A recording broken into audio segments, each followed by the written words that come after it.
Good day, everyone. This is Woman to Woman, and I'm your host, Miss Nene. And I'm your host. Hello, Lisa. listeners. We're back with part 2 of our topic, ADD and ADHD. All right. Hello, people. Monica. Okay, we didn't even get into the meat, so we forgot to tell our listeners. Well, we didn't forget. We just have to do another segment. But when your child has ADHD and you feel they have it, you need to take them to the doctor, for one. You need to have the doctor refer you. Some, like you said, Kaiser has an ADHD clinic. I don't know what other health cares have. But you need to see a psychiatrist, people. That's the whole bottom line in a nutshell. And we know as black people, we don't like to go see psychiatrists, maybe because you just don't know what it's about. Because all they're doing is writing you prescriptions. They're not the ones that you're sitting on the couch talking to. So I'm going to turn it over to Monica and let her explain to you the difference between a psychiatrist, whatever the other one is that you talk to, therapist, Psychiatrist. and these meds. Okay. Tell them the difference, Monica. Okay, so like Lisa was saying, you do need to go beyond just your doctor when we're dealing with ADHD. Usually a family doctor, they're just dealing with your basic illnesses. You got the flu, you broke your arm, you need a cast. Right. What Medical have you. issues. If you're dealing with an issue of ADHD or any other mental health diagnosis, that's going to need long-term treatment. So Right. you need a specialist. Exactly. So if your doctor prescribes ADHD medication like Adderall or Risperdal or Concerta, is that it? Is that? a Concerta is not an ADHD Well, they medication. had him on that. I And believe. so this is why you need See. to go to a specialist. Mm-hmm. The only other prescribing doctor is a psychiatrist. All the other mental health professionals, whether it's a therapist, a licensed clinical social worker, a psychologist, with the exception of the state of Texas, cannot prescribe medication. Okay. So they can help treat and teach interventions to the parent and the child, but they can't prescribe. Okay. Okay, so if your doctor prescribes, your kid is hyper and inattentive, and they prescribe Concerta. Concerta is a depression medication.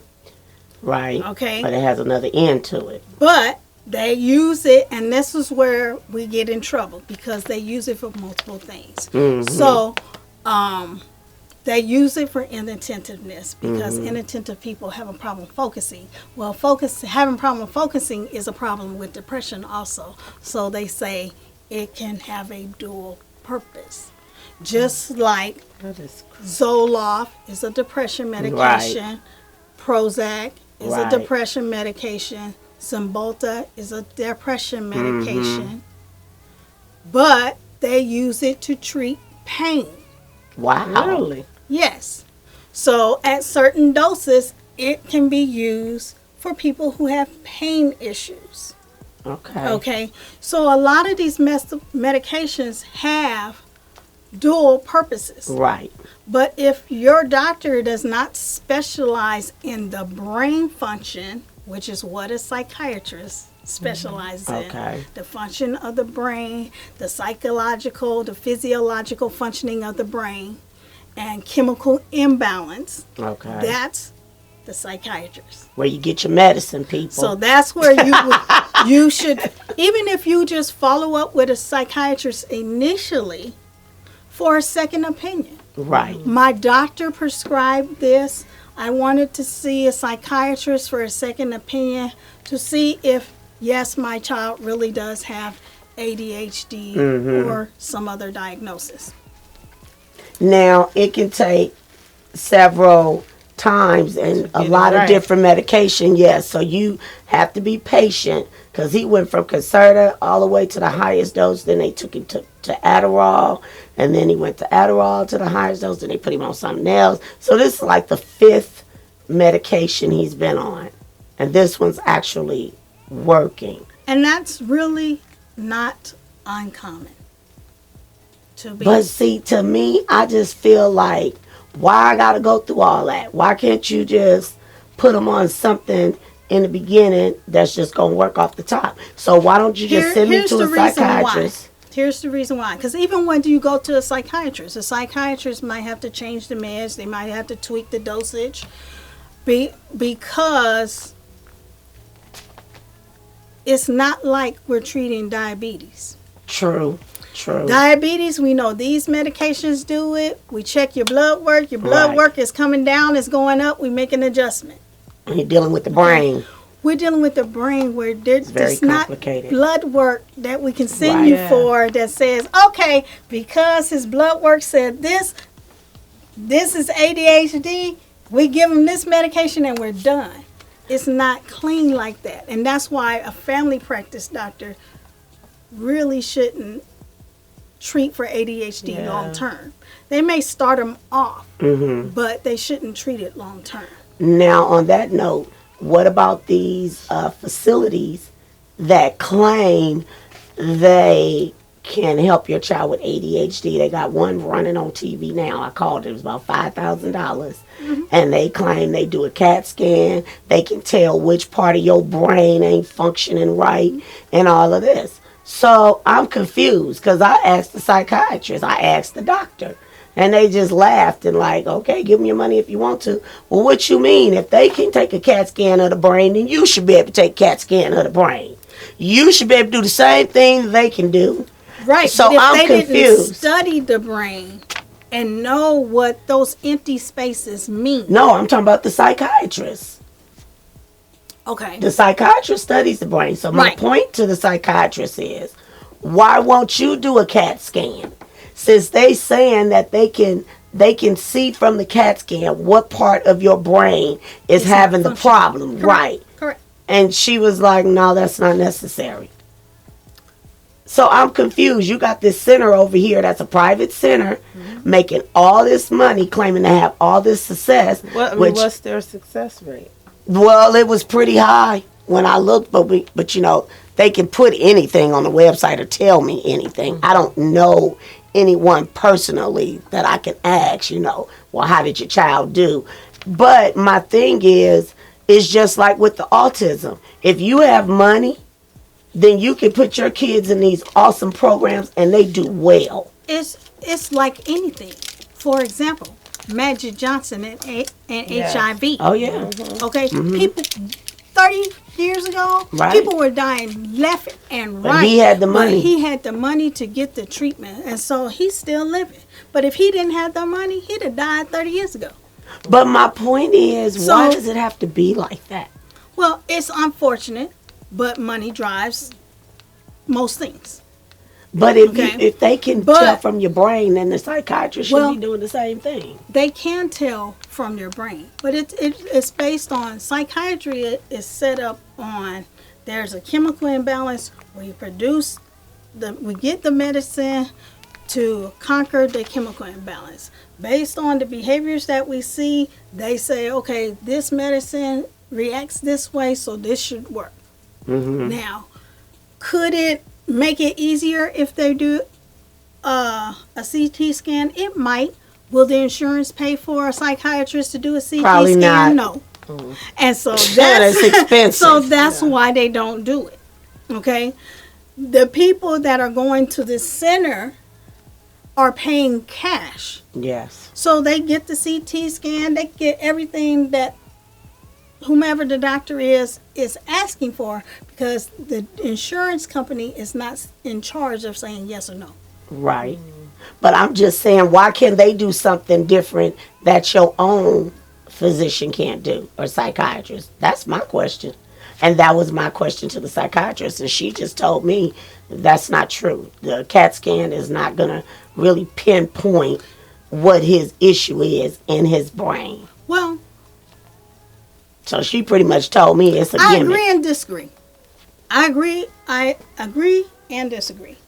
I do believe that there are centers out there that are saying, you know, if we do this CT scan, it's a gimmick. I also um, have seen CT scans of the brain where you can see that this section of the brain isn't active. And because this section in the brain is not active, it's going to be difficult to do certain things. Okay? And one of the things that came up in this workshop that I went up to last year is we have to become multidisciplinary friendly. What that Okay, mean? and what that means is Multidisciplinary friendly. what that means is the educators are trusting their system that they got their degrees and doctorate degrees in education. And then we have psychologists, and we have psychiatrists, and we have social workers, and we have all of these and each of these different fields have did their research that will support, but everybody won't put it all together. Wow. So the educators are doing this, the psychologists have the answer for the educator, Right. but because our system does not use all the disciplines together, it's like we're fighting an uphill battle. Exactly. Wow. So that was one of the things that one of the professors that came and spoke to the to the county schools was that we needed to be more multidiscipline friendly. You know, to be able to say. So, for example, I took a conflict resolution class so that I could teach not just anger management, because anger management people say, okay, those are the violent people. Conflict resolution is, you know, everybody has a disagreement. You know, how do we resolve it? Okay, so, and one of the things that was research based and supported, and it's something that the school system needs to use. They did it with the free lunch program. They found out that the kids could not concentrate in school, and they were doing poorly in school because they was hungry. Exactly. So they put the free lunch program in. The kids can eat. Now they can think, and now they do better. We're all happy. Right. So conflict resolution says that if a person is angry, sad, mad, any emotion, you know, they could be depressed. They could be, you know, just... they can be ill. They're back here in the back of their brain. It's called the hypothalamus. It's where all the emotions are. Okay? So, Johnny here, we're having a test. Everybody take out your paper and your pencil. We're blah, blah, blah. We're getting ready to take the test. Well, you're back here, you know.